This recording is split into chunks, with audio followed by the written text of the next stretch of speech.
Imagine being thrust into the luxurious yet treacherous inner court of an empire, surrounded by secrets, whispers of curses, and the weight of lives hanging in the balance. This is where we find Maomao, a sharp young apothecary with a past that's as intriguing as her present. 3 months ago, Maomao was kidnapped and forced to become a maid in the emperor's inner court. While many might crumble under such circumstances, Maomao keeps her head low, her sharp mind observing everything, and her wit sharper than the finest sword. She resolves to complete her term quietly and return to her simple life. But as we'll see, destiny has other plans. The story unfolds with a chilling rumor shared by a fellow maid, Xiaolan. It is said that a curse looms over the emperor's children. Of the 5 royal heirs, 3 have already died in infancy. Now only 2 remain, a 6-month-old princess under the care of consort Jokuyo, and a 3-month-old crown prince with consort Lihua. But tragedy seems to have them in its grasp as well. Both children are gravely ill, and to make matters worse, Lihua herself shows signs of sickness. The whispers grow louder. Could it really be a curse? For someone like Maomao, who relies on logic and knowledge, the idea of a curse seems absurd.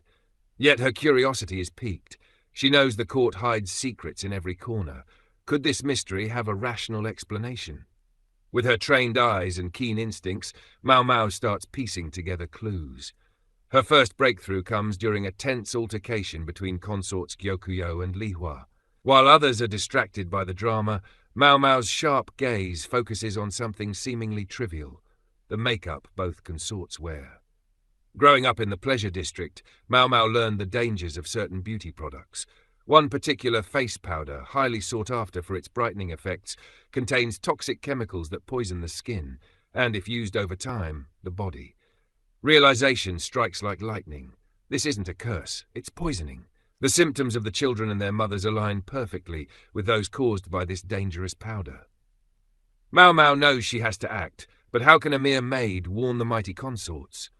Using her resourcefulness, she tears strips of fabric from her uniform and ties them around rhododendrons, a plant often associated with poison in folklore. Alongside, she leaves cryptic warnings, hoping the consorts will heed her message.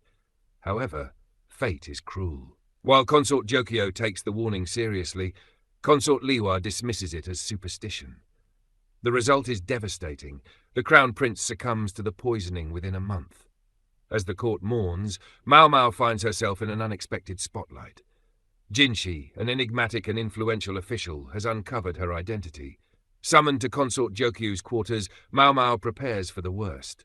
To her astonishment, Jokyu doesn't reprimand her. Instead, she thanks Maomao for saving her daughter's life. The princess, now recovering, owes her survival to Maomao's knowledge and quick thinking. What follows is a moment that changes Maomao's life forever.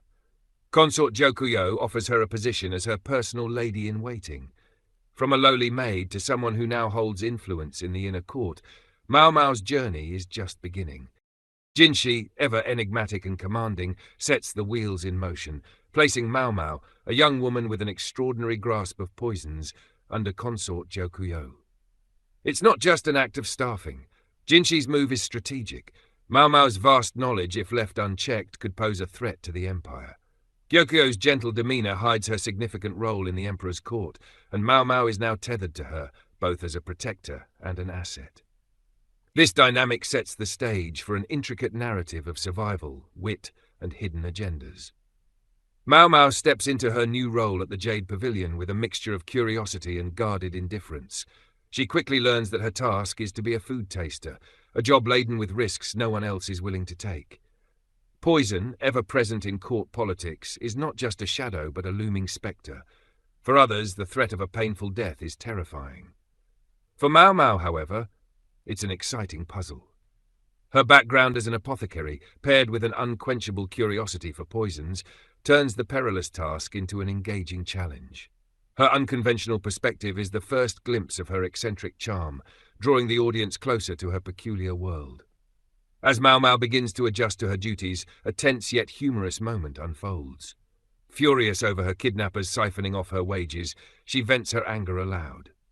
Hongyang, Gyokuyo's chief attendant, cleverly uses this opportunity to strike back at the exploiters. She breaks a jug accidentally and deducts the cost from the kidnapper's portion of Maomao's earnings. Furthermore, acknowledging the life-threatening nature of Maomao's job, she secures a special allowance for her. This act of kindness from Hongyang subtly hints at the supportive environment within the Jade Pavilion, contrasting sharply with the cruelty outside. Maomao's first real test comes when Jinshi, seemingly casual but undoubtedly calculated, presents her with a plate of baozi gifted by a military official. To the untrained eye, the dish appears ordinary, but Maomao's sharp instincts immediately detect something amiss. She confidently identifies the baozi as laced with an aphrodisiac, warning Jinshi to tread carefully with the giver, who likely has ulterior motives. Her keen observation leaves Jinshi impressed and Jokuyo amused. It's a scene layered with intrigue and humor, showcasing Maomao's unmatched expertise and setting her apart from everyone in the palace. But the moment doesn't end there. Maomao, unafraid to speak her mind, scolds Jinshi for offering her tampered food. Her boldness is a rare trait in a world where subservience is often the rule, and it only serves to intrigue Jinshi further. His amusement is palpable, yet there's an undertone of respect. Recognizing her talent and audacity, Jinshi decides to test her one last time.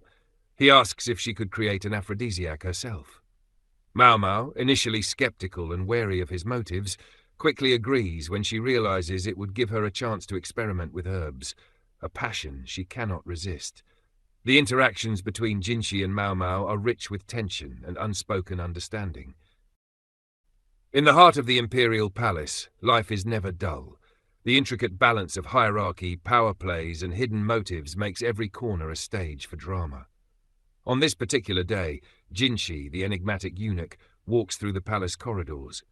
His charming demeanor draws the attention of several consorts.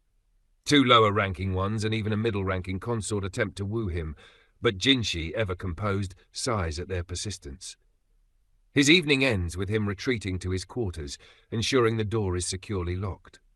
After all, the palace isn't without its mischief-makers, especially those who might dare to test his patience.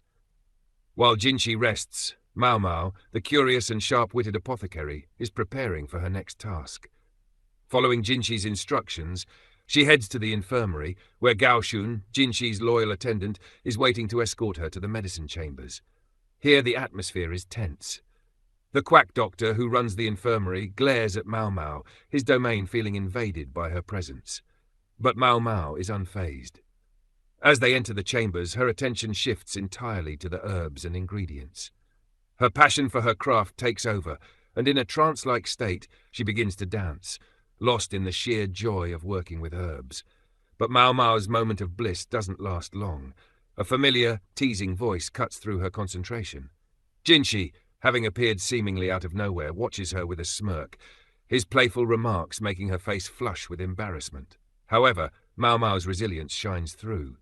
Ignoring his antics, she dives into her task, creating an aphrodisiac. In the medicine room, she carefully gathers ingredients: milk, butter, honey, sugar, and spirits. Mixing them with precision, she crafts a unique concoction: chocolate-coated aphrodisiac fruits. These fruits are delicately sliced and coated before being cooled in a jar. With some leftover chocolate, Maomao decides to bake bread for herself, her practicality shining through even in such a peculiar situation. But the peace of her day is soon disrupted. When Maomao returns to the Jade Palace later, she's greeted by chaos. The bread she baked meant for her own consumption has been mistakenly eaten by Lady Jokuyo's 3 lower-ranking ladies-in-waiting. Thinking it was a treat meant to be shared, they indulged, only to be overwhelmed by the effects of the aphrodisiac. The room is in disarray, with the attendants visibly overheated and out of sorts. Jinshi observes the scene with a mix of amusement and exasperation. His dry wit surfaces as he comments that at least the bread served as a successful test of the aphrodisiac's effectiveness. After restoring order, Maomao presents the chocolate-coated fruits to Jinshi, explaining their intended use. When Jinshi questions why she bothered to bake bread when she already had the fruits, Maomao's response is simple and pragmatic. She made the bread for herself. Her immunity to poison and high tolerance for alcohol rendered the aphrodisiac ineffective on her. Jinshi, Ever the provocateur picks up one of the breads, pretending he's about to eat it. This action sends the room into panic. The thought of Jinshi, already a magnet for unwanted attention, being influenced by an aphrodisiac is too much for anyone to handle. Jinshi laughs off their reactions, but the incident reveals something significant: Maomao's exceptional skills. She's not only adept at identifying herbs and poisons, but also a master of their application.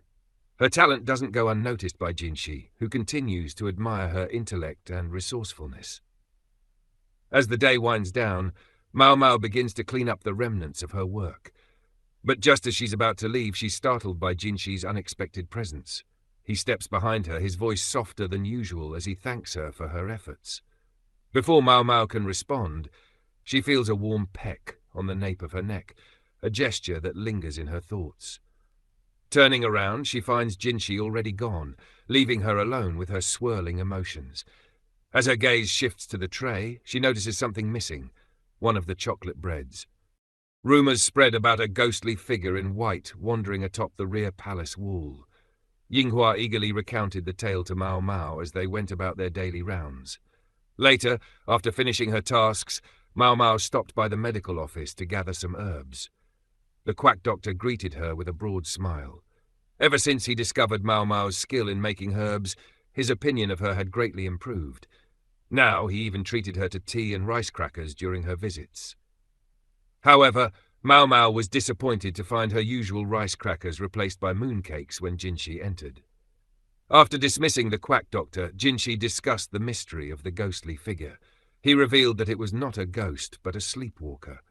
Intrigued but practical, Maomao explained that sleepwalking was a mental condition and couldn't be cured with medicine. Jinshi, however, refused to take no for an answer. His insistence and his overly familiar behavior finally made Maomao relent. To rid herself of his pestering, she agreed to investigate. That night, Maomao joined Gaoshun at the rumoured location. There, instead of a ghost, they saw a breathtaking sight. A woman in white danced atop the palace wall, her movements graceful under the moonlight. She looked like a flower swaying gently in the breeze.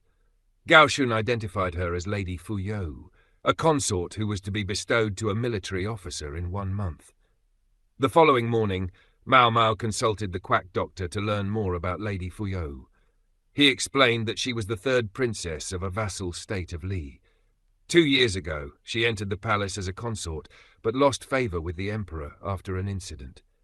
During her first meeting with him, she tripped and fell while dancing, embarrassing herself. Afterward, she secluded herself in her quarters, never receiving another visit from the emperor. When Fuyou discovered she was to be bestowed upon a military officer who happened to be her childhood friend, she began to sleepwalk. Armed with this information, Maomao reported her findings to Jinshi, with Gyokyo also present. Maomao reiterated that sleepwalking, unlike physical ailments, couldn't be cured with medicine, though she could provide calming herbs to ease the mind. She also shared a similar incident from the Verdigris house, where a courtesan began sleepwalking after learning she would be sold to an older man. The sleepwalking stopped once the sale was cancelled. Gyokyo remarked that the courtesan likely acted out of resistance, and Maomao agreed. After finishing her report, Maomao returned to work. A month later, as Lady Fuyou prepared to leave the palace, Gyokyo asked Maomao for her thoughts on the situation. Maomao recounted another story from the Verdigris house. In this case, a courtesan conspired with 2 men to lower her buying price. The first man, a friend of the buyer, made an offer but withdrew it after the courtesan feigned sleepwalking. This caused her value to drop, allowing the second man to purchase her at half the price. Maomao suspected that Lady Fuyou might have employed a similar strategy. She theorized that Fuyou had been in love with her childhood friend all along, but was forced into the palace as a consort. To avoid the emperor's advances, Fuyou likely tripped deliberately during her first meeting to lose his favor. By confining herself to her quarters, she ensured he wouldn't visit her. When her childhood friend finally gained enough status to request her, she used sleepwalking as a ruse to discourage any last-minute interest from the emperor. Far from being an illness, her actions were a calculated plan to reunite with her beloved. As they watched Lady Fuyou leave the palace, her face radiant with happiness, Gyokuyo admitted feeling envious. She wondered if such emotions made her petty. Maomao reassured her, explaining that even as a favoured consort, Gyokuyo knew she wasn't the Emperor's only partner. Moreover, her relationship with the Emperor was rooted in politics rather than love. Any woman in her position might envy Fuyo, a princess whose true love had saved her. Fuyo's beauty lay not only in her appearance, but in the strength of her love. Maomao mused about the power of love, marvelling at how it could make a woman shine so brightly. Maomao's evening began as usual, performing her duties as a food taster for the Emperor's visit to consort Gyokuyo. Once her task was complete, Maomao quietly bowed and prepared to leave the room. However, before she could slip away, the Emperor addressed her directly. "I have a request for the apothecary I've heard so much about," he declared. "Consort Lihua fares poorly. I would like you to attend to her." A request from the Emperor was tantamount to a command from the heavens. Refusal was unthinkable, and failure would likely cost Maomao her life. Resigned, she accepted the task. She noted, too, the Emperor's audacity in discussing the welfare of another consort in Gyokuyo's presence, a reminder that everyone was but a subject to his will. Maomao left the Jade Pavilion and entered the Crystal Pavilion under the guise of a court apprentice. From the moment she arrived, she faced hostility. The servants there, loyal to Lihua, treated her with contempt for her low birth and her association with Gyokuyo.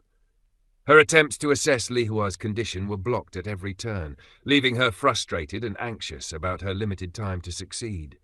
Her fortunes shifted when Jinshi appeared, offering his influence to clear the obstacles in her path. Though reluctant, Maomao accepted his help. With Jinshi's intervention, she finally reached Lihua's quarters. A brief examination revealed the consort's dire state, and Maomao turned her fury toward the attendants. She demanded to know who was responsible for Lihua's makeup. One lady-in-waiting arrogantly stepped forward, proud of her role in enhancing Lihua's beauty. In a flash, Maomao struck her across the face. She dragged the startled woman to the cosmetic supplies and dumped poisonous face powder over her head. The powder, Maomao explained, was the same toxin that had killed Lihua's child and caused her current illness. Despite being warned of its dangers, the lady-in-waiting admitted to continuing its use, claiming Lihua liked it. Maomao scorned her ignorance, asking if she truly believed anyone could favor a poison tied to such tragedy. The chastened woman fell silent in shame. Releasing the attendant, Maomao commanded the others to clean the room and discard the toxic powders. She then turned her full attention to Lihua. Her condition was critical. Too weak to eat, she was caught in a cycle of worsening malnutrition. Maomao took charge, carefully feeding her small, easily digestible portions to rebuild her strength. Weeks passed. Lihua began to regain vitality but remained emotionally fragile. One day she asked Maomao why she hadn't been allowed to die. Maomao's response was blunt. "If you wanted to die, you would have stopped eating. The fact that you kept eating proves you want to live." This simple truth rekindled Lihua's will to survive. After a month of Maomao's care, Lihua could walk again. Grateful yet anxious about her future, she asked Maomao if it was still possible for her to conceive. Maomao admitted uncertainty, advising Lihua to try and find out. Lihua worried the Emperor might no longer visit her, having fallen out of favor. Maomao, however, encouraged her to use her unique charms to win back his attention. As a parting gesture, Maomao shared a sensual technique she had learned from courtesans in the pleasure district, one that highlighted Lihua's natural assets. Equipped with newfound confidence and determination, Lihua bade Maomao farewell. In the weeks that followed, the Emperor's visits to Lihua became frequent, to the point of exclusivity. Gyokyo, noticing the change, remarked that she could now enjoy some peace with the Emperor's reduced presence in the Jade Pavilion. Maomao, though, couldn't shake a twinge of guilt for her role in the shift. When Maomao left her room to begin her daily chores, she found the Jade Pavilion unusually busy and chaotic. She soon encountered Yinghua, who handed her a dress. After Maomao put it on, Yinghua and the other attendants explained that the dress was for the Winter Garden Party, an event where the Emperor invites his civil and military officials, along with his high-ranking consorts, to a feast in the garden. Since Lady Gyokyo only had a few attendants, Maomao was expected to attend as well. Upon hearing this, Maomao decided to prepare for the cold weather. She sewed an undergarment with pockets to hold warm rocks, a method used by the poor to stay warm during the winter. When the other ladies-in-waiting and court officials in the Jade Pavilion learned of this, they bombarded Maomao with requests for her to make similar garments for them. As a result, Maomao became overwhelmed and couldn't prepare for anything else before the garden party. On the day of the party, Lady Jokuyo was dressed by her attendants in a beautiful red dress with extravagant decorations. She then opened her jewelry box and gave each of her attendants a piece of jewelry, symbolizing their status as her servants. Maomao received a gold necklace with jade decorations, though she didn't understand its significance. Next, the attendants worked on Maomao's makeup, but when they wiped her face, they discovered that her freckles were fake, and the muddy appearance she had worn was just a disguise. While the ladies-in-waiting prepared, Maomao, Jinshi, the manager of the inner palace, was making his rounds visiting the high consorts. As part of his duty, he had to be impartial, but recently he had been visiting the Jade Pavilion more often, not because of Lady Jokuyo, but because of his growing interest in Maomao. When Jinshi saw her, now with the charm of a stunning princess, he was momentarily speechless. After composing himself, he remarked on how good her makeup looked, but Maomao explained that it wasn't makeup at all. She revealed that her freckles were fake and that she had worn them for protective reasons. She explained that in the red light district, where dangerous men lurked, an unattractive appearance helped lower the chances of being targeted for assault. Jinshi, concerned, asked if Maomao had ever been raped. Maomao responded that it had only been an attempt, but she had been kidnapped and sold into the inner palace instead. Jinshi apologized, acknowledging that he had a hand in her kidnapping. Maomao reassured him, saying it wasn't his fault. She explained that while it was illegal to kidnap and sell people, it was legal to sell children, and unless the person who purchased them reported it, no action would be taken. This was the grim reality that Maomao had lived through. After hearing her story, Jinshi took off his hairpin and placed it in Maomao's hair, telling her she could keep it. His face flushed. He quickly left. Maomao then removed the hairpin and examined it. It was a fine ornament made for men. When she looked at Yinghua and the other attendants, she noticed they were eyeing the hairpin. Without hesitation, Maomao offered it to them, but there was only one hairpin and 3 of them. Before Maomao could give the hairpin away, Hongyang intervened, reminding her that the hairpin wasn't just a gift, but also Jinshi's symbol. Noticing Maomao had received jewelry from Jinshi, Lady Jokuyo stepped forward and carefully placed the hairpin in Maomao's hair. She smiled sadly at Maomao, telling her that she was no longer just her attendant. Maomao, still unaware of the full meaning behind the jewelry, could only wonder as they left for the garden party. Ladies-in-waiting shiver, even with heating stones nearby to keep them warm. As the gathering began, Maomao caught a glimpse of the emperor and his family. The emperor sat on his grand throne, while his mother, the Empress Dowager, sat on his right, holding Princess Lingli in her arms. Maomao couldn't help but notice how young the Empress Dowager looked. When she mentioned this, Guiyuan, another lady-in-waiting, explained that the Empress Dowager had given birth to the emperor while still a child herself. This made Maomao wonder how such a thing was possible. Her thoughts were interrupted when she saw an empty seat beside the emperor. Curious, she asked Guiyuan who it belonged to. Guiyuan told her it was reserved for the emperor's younger brother, the imperial heir, who was often ill and rarely left his chambers. Before Maomao could think further about the imperial heir, she heard Yinghua's loud voice. Yinghua was arguing with the ladies-in-waiting from the Crystal Pavilion. Among them, Maomao spotted a familiar face, the same lady-in-waiting she had once threatened during her time in the Crystal Pavilion. To put her in her place, Maomao made her presence known, causing the lady-in-waiting to shrink in fear and retreat along with her companions. After they left, Maomao suggested replacing the now cold heating stones. Seeing her practical suggestion, the Jade Pavilion ladies accompanied her to the stove. On their way, they stumbled upon a quarrel between the ladies-in-waiting of the Diamond Pavilion and the Garnet Pavilion. Yinghua explained that their arguments were unsurprising, given their history. One had once been the mother-in-law of the other. At first, Maomao assumed that Lady Arduo from the Garnet Pavilion, being 35 years old, was the mother-in-law, while Lady Lishu from the Diamond Pavilion, still a teenager, was the daughter-in-law. However, she soon learned that Lishu had been married to the former emperor at the age of 9, making her the mother-in-law. This realization sent a shiver through Maomao, as it confirmed the former emperor's disturbing tendencies. After some gossip, Maomao and Hong Niang went to check on Princess Lingli. While there, they saw Lishu walk by in a bright pink dress. This choice of color caught Maomao's attention, as pink was closer to Gyokuyo's symbolic crimson, whereas Lishu's symbolic color was white. Maomao couldn't decide if Lishu was deliberately making a statement or was simply unaware of the implications. Returning to her duties, Maomao observed the ladies-in-waiting of the inner court interacting with officials from the outer palace. These officials were giving hair sticks as gifts, each representing their personal symbols. Intrigued, Maomao listened as Yinghua explained the meaning behind the ornaments. This revelation made Maomao realize why Jinxi's gift of a hair stick to her was significant. It symbolized that Maomao no longer served just Gyokuyo.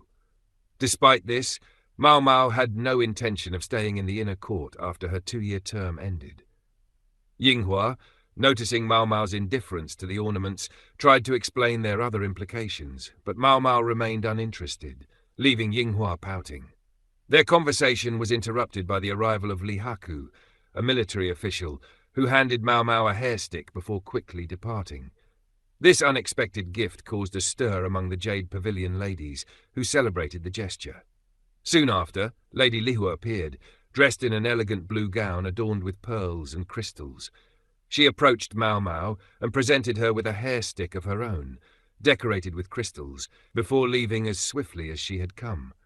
The others were stunned, knowing that such an act might not sit well with Gyokuyo if she found out. With the preparations complete, the banquet began. Maomao, as Gyokuyo's food taster, sat behind her. Civil officials took seats to the east, while military officials sat to the west. Among the military officials, Maomao recognized Gaoshan, a high-ranking officer, and Li Haku, seated lower in rank. She looked around for Jinshi, but could not find him.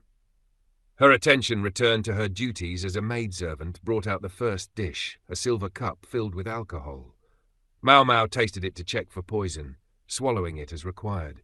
She moved to the next dish, but soon noticed that others were watching her. Unlike the other food tasters, who hesitated with fear, Maomao tasted the dishes calmly. For her, poison was fascinating rather than frightening, a sentiment that baffled her peers. As she continued, she noticed something unusual. A dish meant for the emperor had been mistakenly served to Lishu. It was mackerel, a dish the emperor enjoyed, but one Lishu disliked. Despite her discomfort, Lishu forced herself to eat it to avoid losing face. Maomao also observed that Lishu's food taster had a smug grin, revealing that the mistake was intentional, a cruel act of bullying.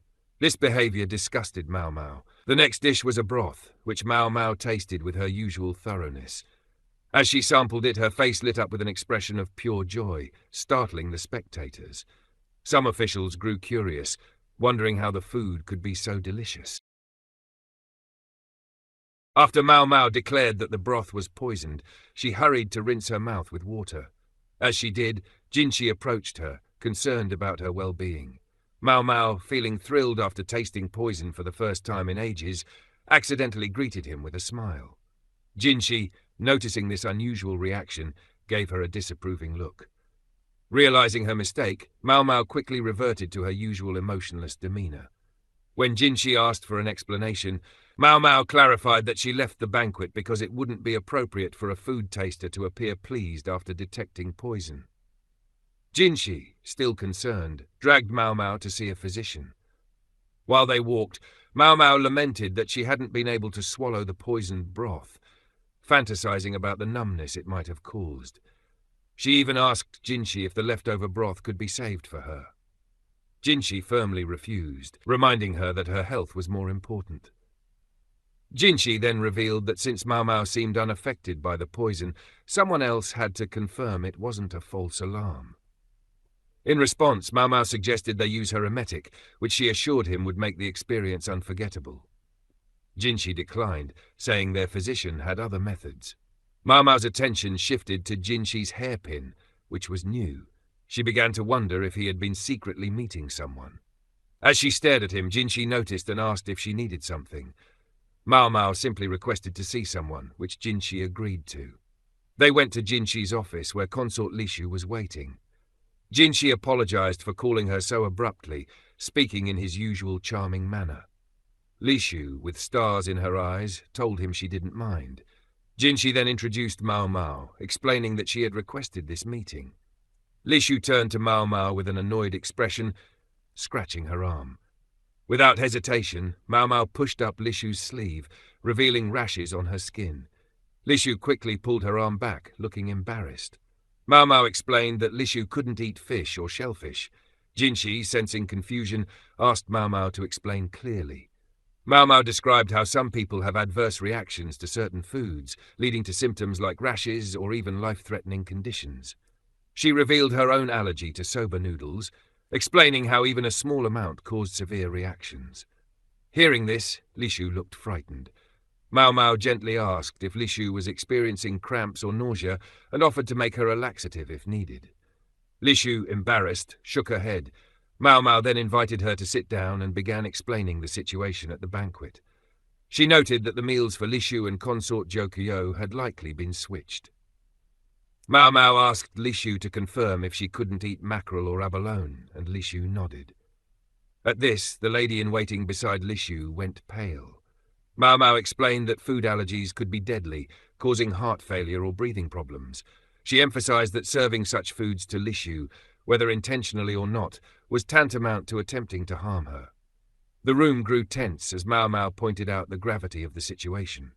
She turned to the lady-in-waiting and asked if she had tasted Lishu's food beforehand. The lady-in-waiting admitted she had, but looked ashamed. Maomao sternly instructed her to ensure that such mistakes never happened again, warning that even one error could lead to fatal consequences. She handed the lady-in-waiting a list of precautions, her expression dark and threatening. The lady-in-waiting, trembling, nodded and accepted the list. After the consort and her attendant left, Jinshi patted Maomao on the shoulder, praising her. Maomao, annoyed, told him not to touch her. Jinshi teased that no one else had complained, but Maomao dismissed this, saying they were simply being polite, and pushed his hand away. Jinshi looked mildly irritated. Maomao then prepared to leave and report to consort Jokuyo. However, Jinshi stopped her, asking why she had specifically requested the food taster to join their meeting. Maomao played dumb, but Jinshi pressed her. She explained that she merely wanted to deliver her message directly. Jinshi then asked if she believed the servers were at fault. Maomao replied that it wasn't her place to say. After a brief silence, Jinshi broke it by asking if Maomao thought the poison had been intended for Lishu, the virtuous consort. Maomao hesitated, then admitted that if no other dishes were poisoned, it seemed likely. Maomao's day started in the worst way possible, recovering from a poisoned soup that almost cost her life. But true to her character, this sharp-witted apothecary-turned-lady-in-waiting didn't let that deter her. Despite the protests of her fellow ladies-in-waiting urging her to rest, Maomao presented herself to Lady Gyokuyo, ready to continue her duties. Lady Gyokuyo informed her that Gaoshun awaited her at the Jade Pavilion, holding the poisoned soup for examination. Ever meticulous, Maomao began her investigation. She confirmed that Gaoshun hadn't touched the bowl and used flour and a fine brush to dust for fingerprints. The result? 4 distinct sets of prints revealed themselves. Each represented a link in the soup's ominous journey. The person who poured it, the one who placed it on the tray, Lishu's food taster, and most chilling of all, an unknown 4th person. Maomao's sharp deductions connected the dots to Lishu's past. Lishu, still naive and vulnerable, had often been the target of her own ladies-in-waiting. They'd humiliated her at a garden party by dressing her in clashing colours, making her appear foolish beside Jokuyo. Could the food taster have switched the bowls deliberately? If so, why? Was it a petty act of bullying or something more sinister? Maomao's suspicions deepened as she noted that maids are strictly taught never to touch the rim of a bowl. The 4th set of fingerprints, then, must belong to the poisoner. Through an ironic twist of fate, both Gyokyo and Li Shu survived the deadly ploy, but the shadows of danger still loomed large. As the investigation intensified, Gao Shun posed an unexpected question to Maomao. Why had she covered for Li Shu's food taster? With her usual bluntness, Maomao answered that the life of a lady-in-waiting held far less value than that of a consort. Her words carried a heavy truth, one rooted in the hierarchy of palace life. Gao Shun departed, taking the poisoned soup to Jinshi for his report. Jinshi, typically composed and calculating, appeared dishevelled, a rare sight. Still wearing his hairpin, he tossed it casually onto his desk, a small act betraying his underlying frustration. The case had taken a personal turn. Jinshi realized the poisoning wasn't just an external threat, it was an inside job. Someone within the palace walls was plotting treachery. Maomao's life within the palace takes an unexpected turn as whispers about the garden party ripple through the Jade Pavilion. The chaos begins when Xiaolan excitedly mentions the event to Maomao, hinting at a maid consuming poison, though Xiaolan has no idea the incident involves Maomao herself. This revelation hints at the complexity of Maomao's existence, where her sharp wit constantly intersects with the inner palace's dangers. But today's chaos is about more than past events. Maomao has unwittingly become the talk of the party for a wholly different reason: the 4 precious hairpins she received as gifts. These hairpins hold immense significance, and Xiaolan, eager as ever, explains their purpose. With these ornaments, a lady gains the right to summon a man or even request a temporary leave from the palace. The magnitude of this revelation leaves Maomao in quiet contemplation. To the delight of her companions, she uses this opportunity to plan a brief visit to her family. But Maomao, ever practical and sharp, must first navigate the political web surrounding her unusual position. Later, she approaches Lihaku, a high-ranking military official, seeking his endorsement for her leave. Their exchange is marked by Maomao's cunning. She offers him letters of introduction to the mysterious 3 princesses of the Verdigris house, a rare and tempting incentive even for someone of Lihaku's stature. At first, he doubts her connections, but quickly realizes she's not bluffing.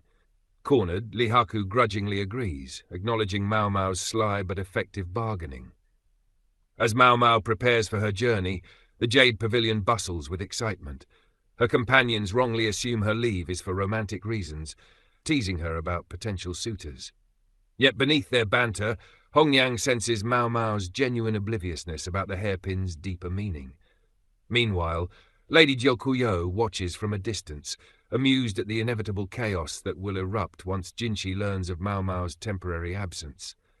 Behind the scenes, Jinshi's growing attachment to Maomao becomes increasingly evident. As the manager of the inner palace, his visits to Lady Gyokyo's quarters are becoming less about duty and more about personal intrigue.